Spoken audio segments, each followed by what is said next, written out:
অসাধারণ জায়গায় বেড়াইতে এসেছি। এত সুন্দর প্রকৃতি ঘেরা এই স্থানটিতে আপনাদের যে কারো মন শান্ত, স্নিগ্ধ, কোমলতায় ভরে যেতে বাধ্য।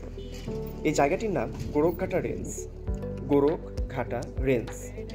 এই গোরখঘাটা রেঞ্জে বেশ কিছু বিট আছে, মানে কয়েকটি সেকশনে ভাগ করা হয়েছে। এই বিটটার নাম হচ্ছে গোরখঘাটা সদর বিট। এত সুন্দর, পানিগুলো এত স্বচ্ছ, নীলাভ, প্রকৃতি ঘেরা, মনের ভেতরে এত তৃপ্তি, এত আপনার স্নিগ্ধতা কাজ করে, নিজে দেখে তৃপ্তি পাচ্ছিলাম না, মনে হচ্ছিল আপনাদের সাথে শেয়ার করে। এখানে যে বনের মতো দেখা যাচ্ছে, এটাকে বলা হয় প্যারাবন। বনের অনেকগুলো ক্যাটাগরি আছে, সেই ক্যাটাগরিতে এটাকে প্যারাবন বলা হয়।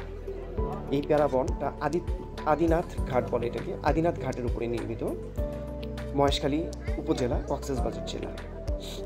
এখানে যেটা বলা হয় সেটা হচ্ছে এখানে যে কটা প্রজাতির গাছ দেখা যাচ্ছে আর কি, এই গাছগুলোর নাম হচ্ছে মরিচা বাইন, সাদা বাইন, কেওড়া, গোলপাতা, আরও 2-4টা প্রজাতির গাছ আছে, কিন্তু মেইনলি এখানে বাইন গাছটা বেশি, মরিচা বাইন এবং সাদা বাইন, কেওড়া আছে, গোলপাতা আছে।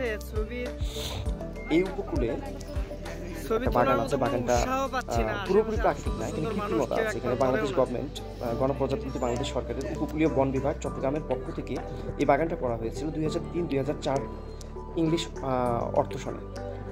এইখানে যে বাগানটা করা